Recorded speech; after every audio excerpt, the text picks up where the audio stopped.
feels really hydrated, it feels nourished, but it doesn't feel greasy. I also wanted to tell you all, when I started my skincare routine, for some reason, I don't know why, I would always do this part of my face and not focus on the neck and the clavicle. Over the years, I've learned that that's so important. The other thing that I really like doing is just warming up the product in the palm of your hands. Whatever product you're using, especially moisturizers and oils, I love warming it up a bit. And then you go and just sort of gross FDI inflows, the blue line shows you. As a percentage of GDP as well, it has gone up from 2.2% to 2.6% of GDP. And ultimately, the various investments, whether it is domestic or foreign, have to translate into employment. Urban unemployment ratio has come down during the pandemic peak of around 20% down to 7%. And the worker population ratio has picked up from a low of around 35% back to around 45%. EPFO payroll data, which tracks new workers joining the scheme with salaries of 15,000 or below, in 22-23, their levels are running well above the previous 3 years. And in terms of the facilitation of employment, the eShram portal provides a bridge between employers and informal workers, and the National Career Service has registered 2.8 crore job seekers and 6.8 lakh employers as well. So what is going to happen is that as the private sector investment begins to kick in, and as the construction sector comes back to life with rural migrants getting back to their urban employment opportunities, the employment scenario will pick up as it did in the first decade as well. In the first decade, the capital expenditure resulted in employment generation, and that is a phase that India is looking ahead to in the coming years as well. Micro and small businesses, we all know that India has a preponderance of micro businesses, but the recent changes in changing the threshold and also adding a new criteria turnover apart from investment, and more importantly, the provision of emergency credit line guarantee scheme during the pandemic have enabled that this sector remains in good health. And the evidence of it is what we see. GST paid by micro, small and medium enterprises didn't really flag or slacken in the pandemic year. They kept up. If anything, they registered gradual increases from 18-19 all the way to 21-22 as well. Energy transition. This is both a matter of security, energy security, as well as ensuring that India deals with climate change. India is well ahead of its target for renewable energy mix in the overall energy mix balance. And we have 8 missions now addressing climate concerns. We updated our nationally defined contributions in COP27, and there is a national green hydrogen mission launched, and the sovereign green bond, the first tranche of $1 billion was just auctioned. We got a better yield. They were able to sell the green bond at a 6 basis point lower than the conventional sovereign borrowing cost, and there will be one more coming in the current financial year. All these issues are covered apart from the global dynamics of climate change, etc., in the chapter on climate and environment. Of course, for most of you, while the medium-term picture is important, for some of you, obviously, what is interesting and what is exciting from the point of view of near-term attention is what is the growth rate that the survey projects for the next financial year. So we are now, after having discussed the medium-term prospects, which are now looking good because cleaned up balance sheets and reforms are going to have a lagged payback. Where we are today is that the numbers which we have up to the end of second quarter in September, July to September, the momentum is continuing in the economy.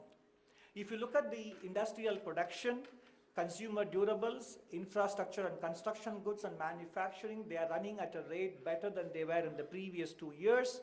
And the middle portion is very important. 10 out of 10 sectors in the private listed company space, all these sectors, investments undertaken by companies in the first half of 22-23 is higher than what it was in the first half of FY 21-22. On the right side, what you see is a proxy for contact-based services, leisure, tourism, hospitality, domestic and foreign travel. All of them we are trying to proxy with this one number, showing that by and large, air passenger and cargo traffic are now running at more than 90% of the pre-pandemic levels. And as I mentioned earlier, credit growth is picking up across different sectors, MSMEs, large industry, services, and non-food credit. All of them are growing at more than double-digit rates. And even NBFCs, as you can see on the right side, their credit disbursal is also rising. And in general, credit to MSMEs is now on an average has grown at around 30% since January 2022. And not only the banking system, but also the non-banking financial corporations, their non-performing assets are lower than they were 15 months ago or 18 months ago. Therefore, the survey projects the economic growth rate to be 6.5% for the next financial year, and the range we have projected for the outcomes is between 6 and 6.8%. Baseline is 6.5, the range is 6 to 6.8. Some of you might think the range is asymmetric in nature, and it is deliberate. Because we do understand that the global political and economic environment remains still rife with uncertainty. We have many known unknowns as well as unknown unknowns, and we also do not know how the speed with which global economy recovers will lead to the kind of inflation pressures that we saw last year.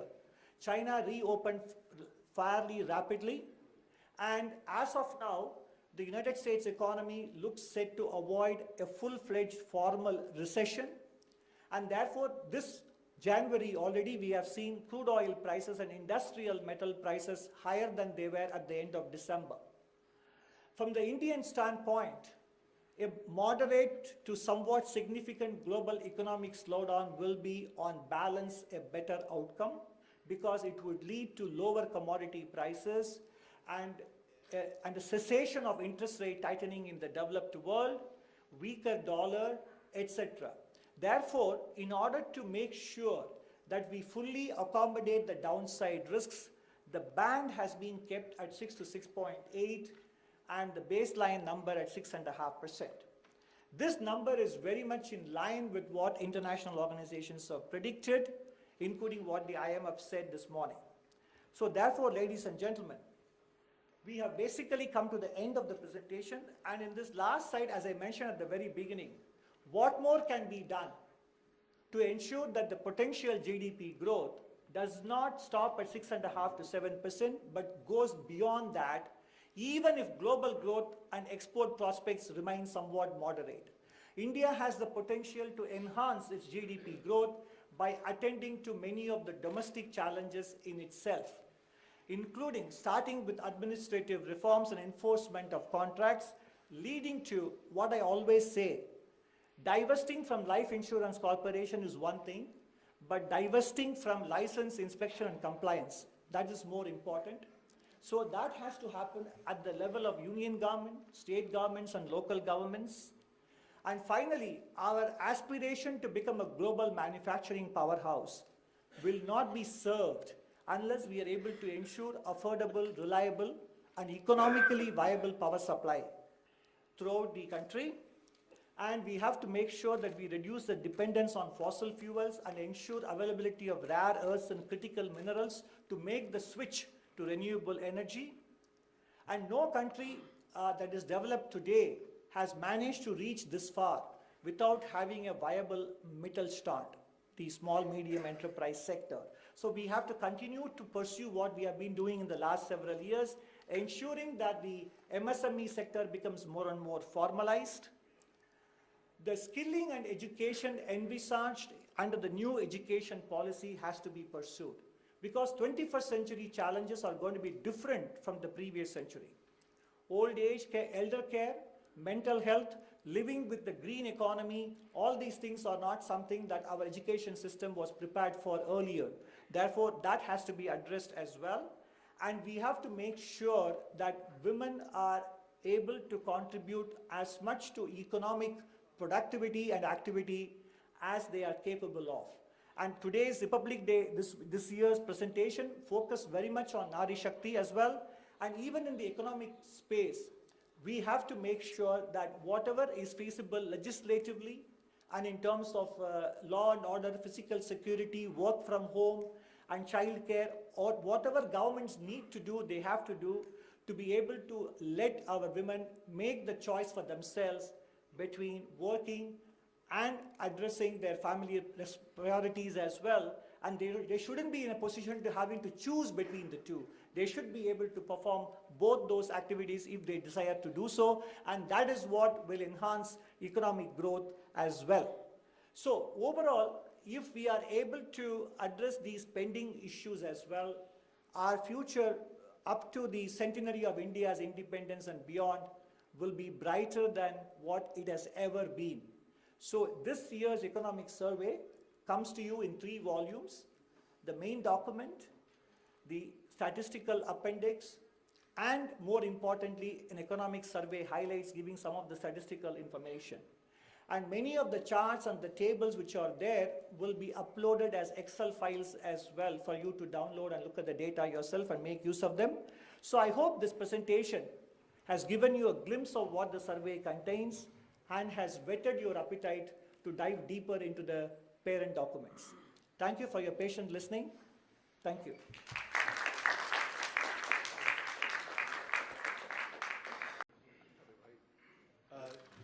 First of all, many congratulations on the presentation. Just one, your predecessor in the last presentation had said very categorically about oil prices and had factored in the last time round. When the economic survey, when Mr. Sanyal had presented, had talked about the oil prices and what is the projection in terms of growth rate. Today you have given a 6.8 to 6. Where do you see the oil prices and how much will that be a factor in the overall situation? No, it is difficult for us to give a prediction for the oil price. RBI takes a number that is below $100 per barrel, and we can live with that number and be able to achieve the growth rates that we have projected in the survey. So therefore, at this point, it will be difficult for me to come up with a precise number because the uncertainties with respect to the oil market are tremendous. You can only talk about it. As long as they stay at a number that is real GDP, growth projections will remain undisturbed. What about inflation? The inflation projections that the Reserve Bank of India has made, in fact, my advisor, Mr. Saikat Sarkar, has written an article which will probably appear tomorrow. There again, I think the baseline we expect, if the global economy slows down as IMF and many people project, then commodity prices should retreat because on the back of the monetary tightening that has happened in 2022. In that case, in fact, if you notice, many of the analysts in the Indian financial community are expecting a much lower wholesale price index inflation, etc., in the course of next financial year. So the baseline assumption is that inflation should not be as big a problem as it was in 2022, but we would concede that the uncertainty still remains high. Do you want to add anything, Saikar? Please. Actually, we have seen the consumer price index, combined, come down, for the last 3-4 months consistently. And it is below the RBI tolerance limit of 6%, and we hope that it will come down further because some of the commodities, the prices of some of the commodities are coming down, right? Another thing is the wholesale price index. It has come down below 5%. That is it has come down to 4.95% in December. And wholesale price index, because there are, it is related to input costs, and so that has a lagged effect on the consumer price index also. So we are also hopeful that this pass-through will happen and it will have a positive effect. Positive means negative effect on the prices, consumer prices. That is, inflation will ease further. Retail inflation. Hello, sir. I'm Shubham Mehta from Reuters News. So one of the global headwinds that you also mentioned is about US Federal Reserve increasing interest rates. The expectation for their terminal rates about over 5% by June. What kind of impact do you see of that on India's cost of capital in 2023? It should have only a limited impact because ultimately domestic borrowing costs are determined by our monetary policy stance as well as domestic inflation rates. It will have an impact on external borrowing costs if the Federal Reserve keeps rising interest rates. I don't see it having a bigger impact on domestic borrowing costs.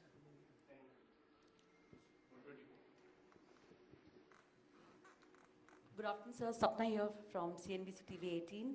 A very rich survey in terms of observations and forecasts. So quickly coming to your outlook for FY24. So you've given a range. You have also mentioned the real number at 6.5 and nominal GDP by 11%. So can we expect, like, the coming budget, not trying to outguess the budget, but just trying to understand, is this how the numbers will be based on? Will the 11% nominal GDP, is that the baseline that we are going to stick to, number one? Second, sir, any observations, any assessment on the fiscal roadmap, given the way expenditure has been, and we have had a lot of challenges so far in the last 3 years?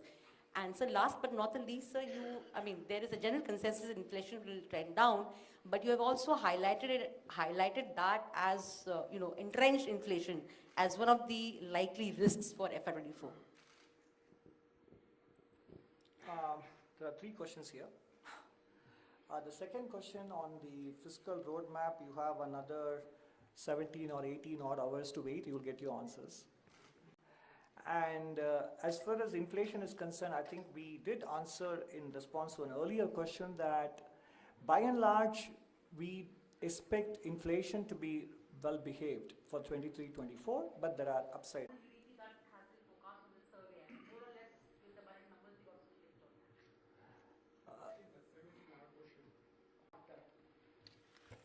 I'll just reiterate what CS said. We have to wait for the budget. Because you're saying baseline 11%, so it will be higher. Sorry? You said baseline 11%.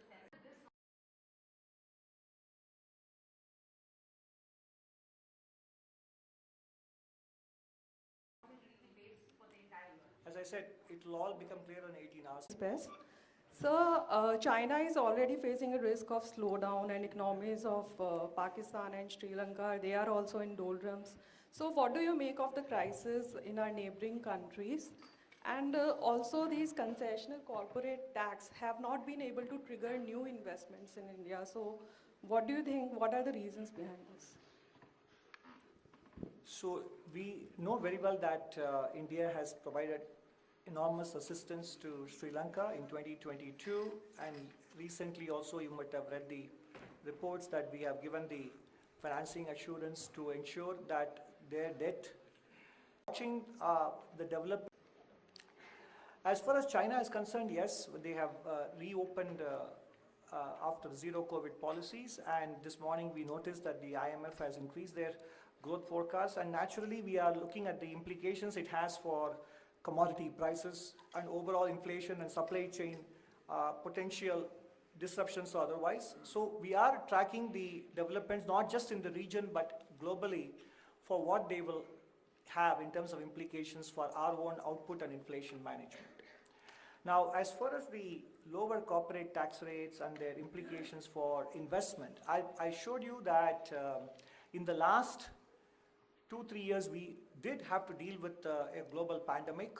Naturally, that raises uncertainty. Naturally, businesses will be relatively cautious. But in spite of that, if you look at the data, for the first half of the financial years, 2021, 21-22, and 22-23, private listed companies' investment numbers in nominal rupee terms have been. Capital investment by the private corporate sector is beginning to as credit and capex cycle to gather even more steam than what they have today. The challenges and cautions the challenges on rupee depreciation further. So does this mean there could be a further policy tightening that could be expected? I also have a second question. You did talk about the IMF expectations. Now, they've also predicted a global slowdown when it comes to the next fiscal year. So, what, do you see the fear of global recession? If yes, how are we going to tackle it? Thank you.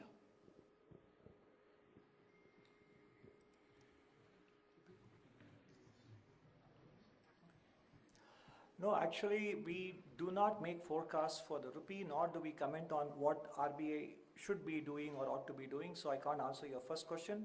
Basically, rupee in general, if you look at this year, financial year, has performed reasonably well in line with other emerging market countries have done or even better. And to the extent that the markets expect the tightening in developed world to achieve some sort of a pause in the course of calendar year 2023, then emerging market currencies, including India, will do better. Now, your second question was about global recession. I mentioned in my remarks as well, we don't have a forecast for the global GDP growth. But I mentioned that on balance, between normal global expansion and a global slowdown from the Indian external account point of view in terms of imports and exports and our current account deficit, a global slowdown in today's context would serve us better than a global economy that is re-accelerating, but that is not in our hands. We just have to deal with it as we did in the course of 2022. Sir, this is Deepak Mandal from New Indian Express. Yeah. So, sir, you said that for the rest of the decade will grow at 6.5 to 7%. And do you think we have given up on the hope of more than 8% growth rate? So, employment generation is an important policy goal. Several initiatives have been taken. And in the last several years, if employment growth was not as commensurate as we would have expected, it is because exactly for the reasons that I went through in the presentation, we have come through a period of multiple shocks and balance sheet stress. Now that one by one we have addressed these issues, and as soon as the global conditions also become more benign and less hostile to us, some of the parameters that we expect to see in the economy will manifest.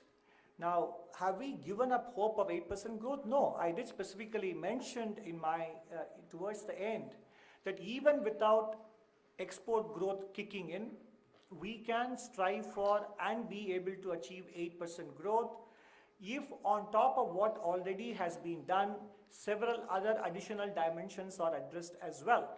The reason why we shouldn't be looking at 8 or 9 at this point is the difference between the first decade and now is that in the first decade, the global economy was booming and now it is not. And in the second decade as well, in spite of the aggressive unconventional monetary easing in the developed world, economic growth was not to the extent that they would have anticipated. And that is one of the reasons why export performance in the second decade wasn't as good as in the first decade. So we are being prudent in not assuming that exports would be such a big contributor to growth as it was in the first decade. But if it does turn out to be wrong and the global economy does better, and given India's services growth and the manufacturing capacities being created and the efforts to plug ourselves into global supply chains succeed, and if export growth also kicks in, that will definitely see our potential growth rise from 7% towards 8%.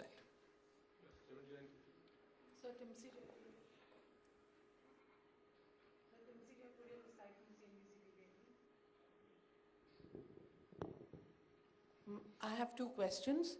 Firstly, you've mentioned in the survey that it's basically a caution that widening current account deficit is something that the government needs to look at very carefully.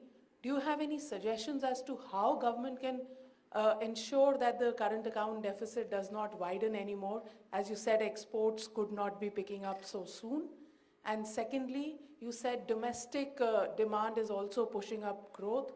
Given that, how do you think government can provide more money in the hands of the people so that the domestic demand that you are looking at keeps on continuing?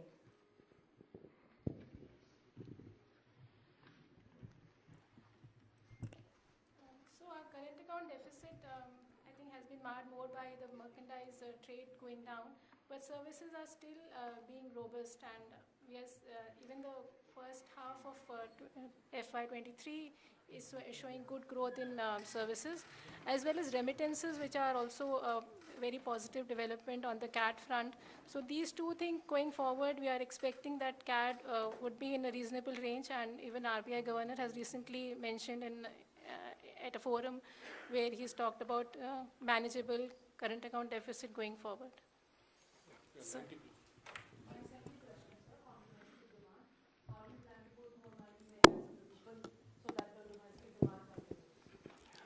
Well, the government has been taking several steps to ensure either in terms of the and supporting the low and marginal income families with food subsidy, and there is a rural employment guarantee program as well. So bulk of the support to domestic demand will come from the fact that economic growth will be accelerating, and the public investment spending by the domestic demand, and it is supporting them, is to ensure that economic activity is facilitated to the extent possible, and that is what the government is doing. Sir, Tarun Sharma from Z Business. If you allow me, can I ask you in Hindi, sir? I will ask my colleagues to translate it for me. Okay. Sir, firstly, sir, क्या capital expenditure जो जिस तरह से 22 से 23 के financial years में deploy हुआ था, यदि वो नहीं होता है, उसके बावजूद क्या 6.5% की ग्रोथ क्या पाई जा सकती है या नहीं? पहला सवाल। दूसरा सर, आपके इकोनॉमिक सर्वे के बाद रुपी ने आज 3 वीक्स का लो लगाया है, क्योंकि आपने कंसर्न जो जाहिर किया रिपोर्ट के अंदर कि एक्सपोर्ट्स में आगे कंसर्न रहेगा। तो सर, क्या आप कोई आउटलुक दे पाएंगे, क्या रुपी किस तरीके से इस पूरे साल में रह सकता है, कितना कंफर्टेबल स्टेज है? तीसरा सर, रूरल डिमांड आपको इस पूरे साल में कैसी दिख रही है, क्या ट्रेंड आपको वहाँ पे देखने को मिलेगा?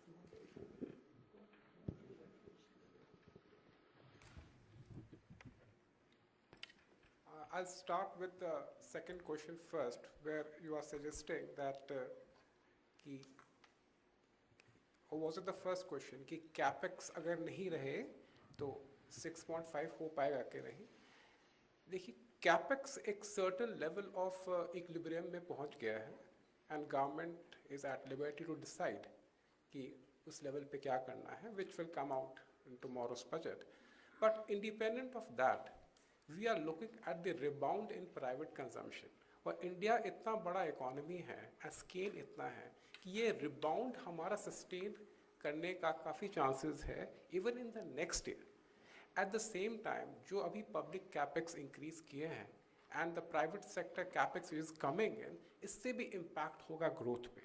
सो I would say that even without making an assumption about what public capex is, 6.5% is the most likely growth rate we are expected to achieve in the next year.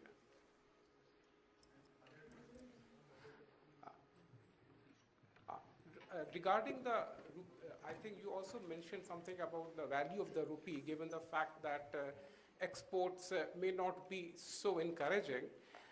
See, the rupee is something, this is influenced by many factors, many global factors.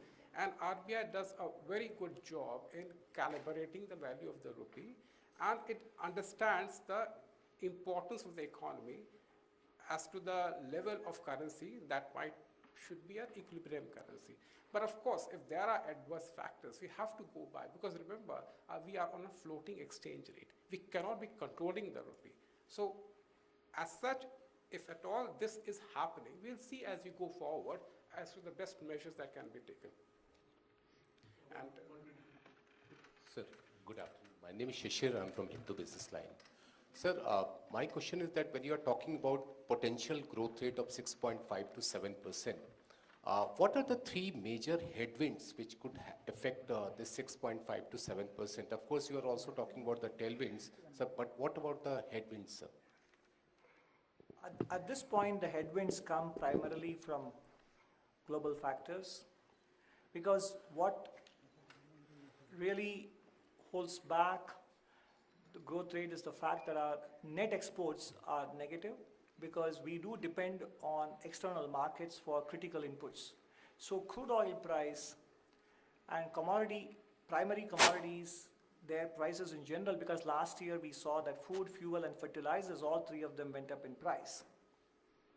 So definitely geopolitical developments that further disrupt global trade or send commodity prices higher, those would be primary headwinds to our economic growth projections. So Meghna Mittal from ET Now. I wanted to ask you that do you think will India need to aim at higher deliverables under revenue and expenditure heads going ahead if they want to mitigate the impact of external headwinds? Will India need to do what?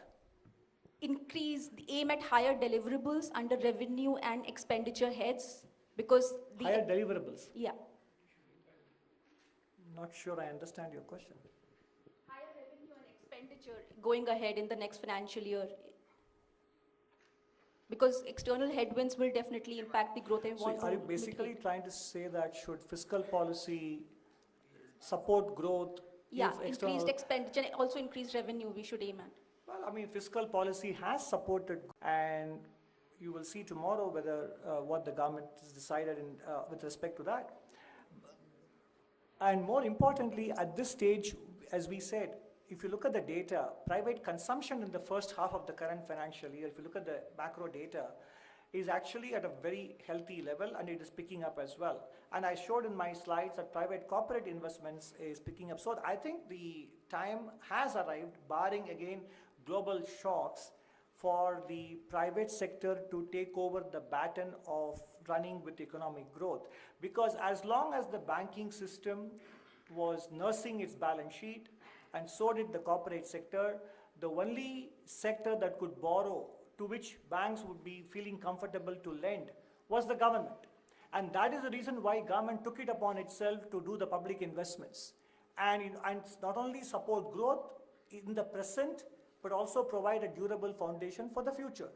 That has been done, including taking care of national security needs and the pandemic-related expenditure, etc. Now, clearly, the government will continue to do what it has to do, because infrastructure investment doesn't stop with the last few years. It is a growing country. It will need more investments. It will continue to happen. But between the two, the time has probably also come for the private sector to take on the baton of contributing to economic growth. Will say has impacted informal economy in a big way. Was that caught in your entire system, or it was not put in that perspective? Second thing, how do you look at Adani crisis that is happening? You talked about everything that's also happening now. Maybe the document was prepared much before it started. Economic survey today. Sir, economic survey में सारी बात हो रही है, ILFS हो रहा है, कैसे नहीं होगा? That's why I'm asking. You can respond to it, sir. On single companies in this economic survey, or for that matter, we don't follow corporate stories. And as far as we know, as I showed in my slides, the corporate sector as a whole has deleverage and balance sheets are healthy. So what happens to one particular corporate group, etc., is a matter between the markets and the corporate group.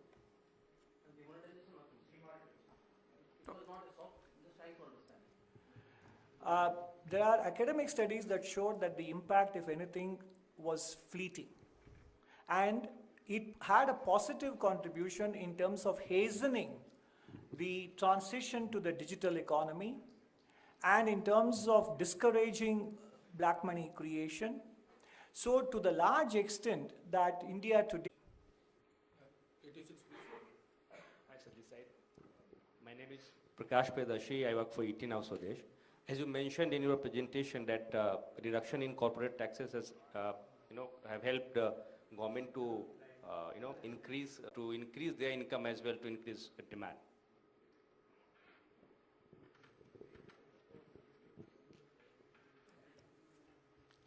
No, I think the direct taxes were indeed rationalized, personal income taxes in the last couple of years. People now have the option to file their income tax return under the old system as well as the new system, which have lower rates and fewer exemptions.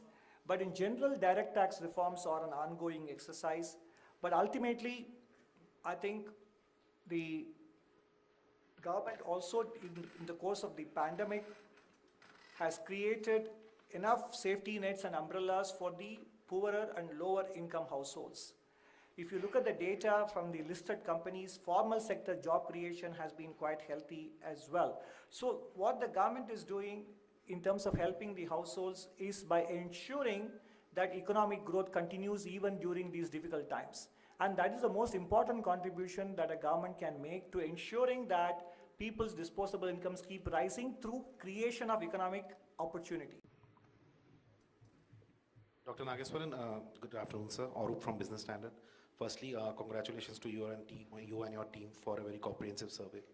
So in your chapter on fiscal developments, you have written about how conservative tax revenue estimates have. Now, given after 2 years of robust tax collections, tax growth, there are expectations that the growth in tax growth in FY24 may not be as robust because number one, because of a high base, and number two, because the global slowdown and recession in the West will impact our economy in certain quarters and hence our tax collections. Do you think there is now time for more realistic tax growth projections rather than conservative tax growth projections? Thank you, sir. Why don't you wait until tomorrow and judge for yourself? 174, please. Hi, sir. This is Shivangi from Reuters. I want to touch upon a comment that's in the survey on inflation, which says that inflation currently is not high enough to deter consumption, nor too low to deter investment. So in that said, would you say that there is any sense of urgency in inflation, in ensuring that inflation returns to 4%, which is the medium-term target? You see, in that particular sentence, we are indicating that we are not very far above the outer bound. And we are steadily entering, and going forward, our average inflation will be less than 6%, which is the most desirable thing. As of now, consumption is so good. In fact, in the last, since 2015, the private consumption to GDP ratio has been the highest in H1, which means that inflation as such is not such a big deterrent as it being made out to be for restraining private. Would be looking forward to their real rate of interest, which is manageable.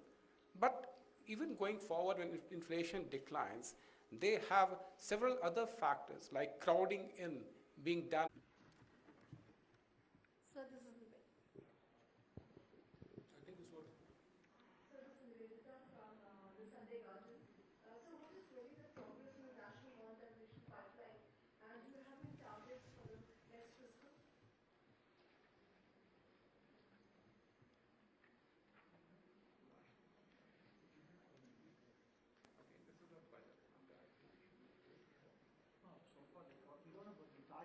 We don't have a number for the national monetization pipeline targets for next financial year. But in general, I think so far from what I gather, and by the time we answer the next set of questions, if I will be able to locate the information that we have on national monetization, yes, I have. So against the monetization target of 0.97 lakh crores was achieved. So FY23, I don't have the numbers with me, nor do I know of a specific target for FY24.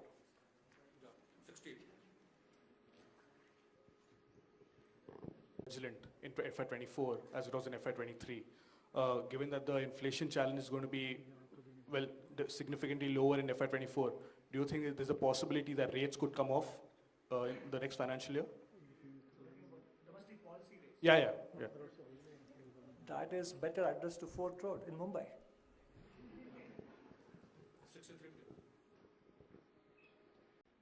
Sir मेरा नाम महावीर सिंह है, मैं freelancing करता हूँ।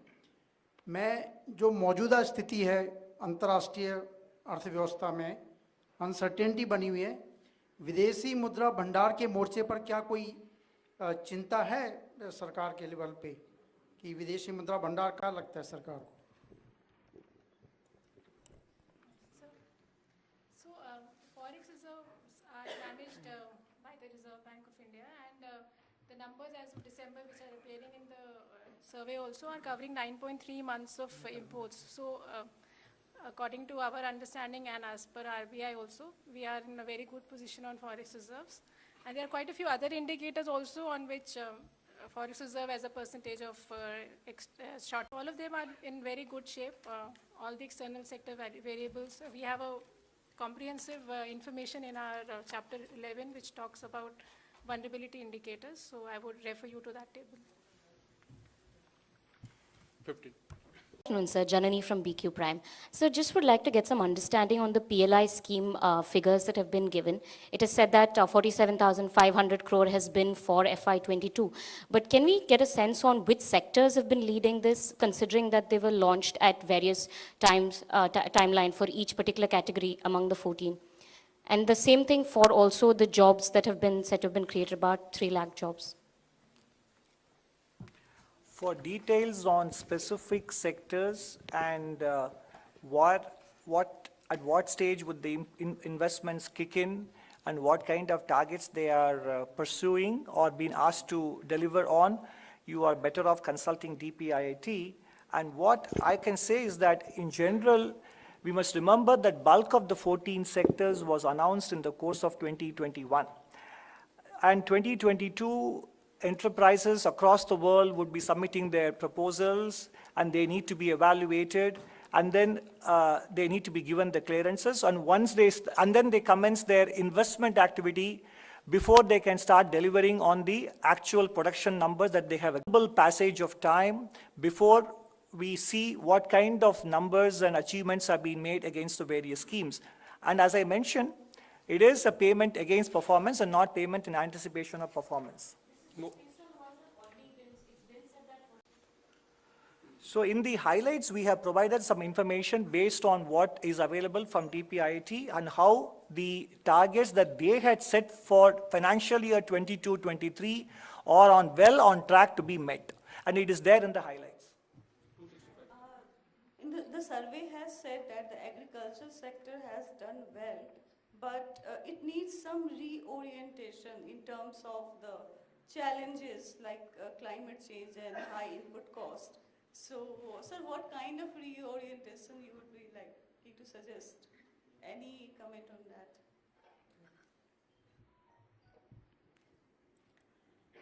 So the chapter mentions the challenges that we are facing with respect to climate change. It talks about how it has impacted kharif production and acreage.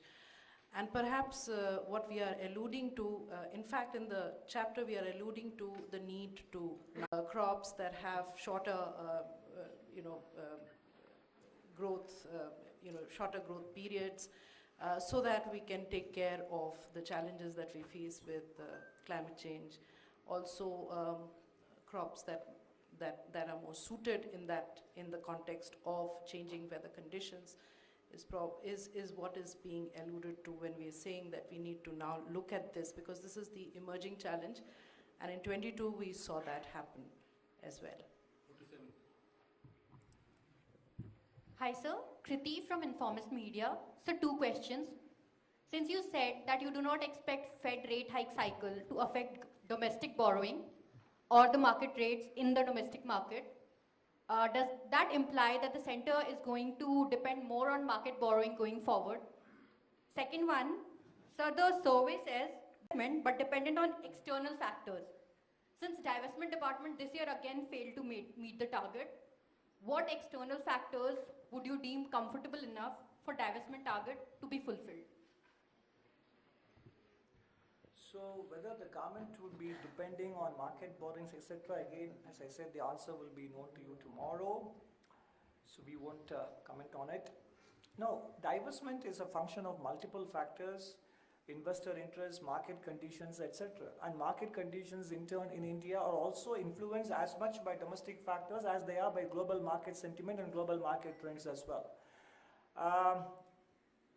So those are all the external factors that we must take into consideration in determining the timing of the divestment calendar.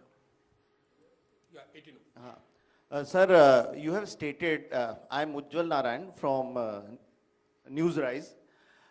You have stated that growth will accelerate in the physical consolidations. Though there is one-to-one relation between both, and how do you explain this in the current scenario? Sure, I understand your question well. As you have said, there is a statement that with the growth, the physical consolidation will happen.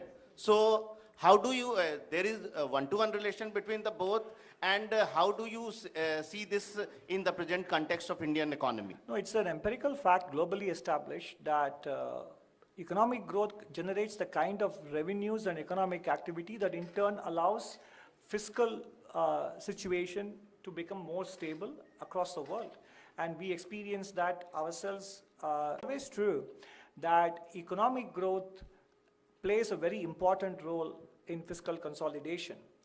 And what we are shown there is that if naturally result in fiscal parameters improving, given the fact that the cost of capital is lower than the nominal GDP growth.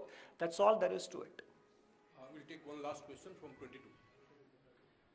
1 second, he wants to supplement. Just one line. I mean, it is not only, it is an empirical fact, it is also a theoretical fact, because revenues depend generally on the economic output, right? Total output. But the expenditures are sticky downwards, like defense expenditure, like other expenditures. You cannot reduce them. So, logically, also, when economic growth happens, then we expect the fiscal consolidation to take place. It is, theoretically true also.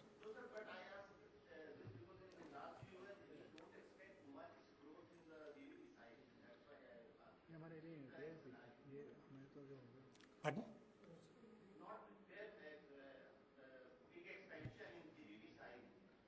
No, we are expecting. No, even a 10% nominal GDP growth would have a meaningful impact on fiscal parameters. Yeah, we are expecting. Sir, Subhash Narayan from Mint. I just wanted to understand, we were told that the public spending has reached an equilibrium, public capital expenditure. Is there a need to step up capital expenditure by the government, or is this the level that should be maintained? No, I think capital expenditure as a developing lower middle income category to middle income category, etc., infrastructure upgradation, infrastructure creation will always be there. The right balance has to be struck between public and private sectors depending on each one's ability to spend and other parameters as well. So there is no hard and fast mechanical or formulaic approach to this.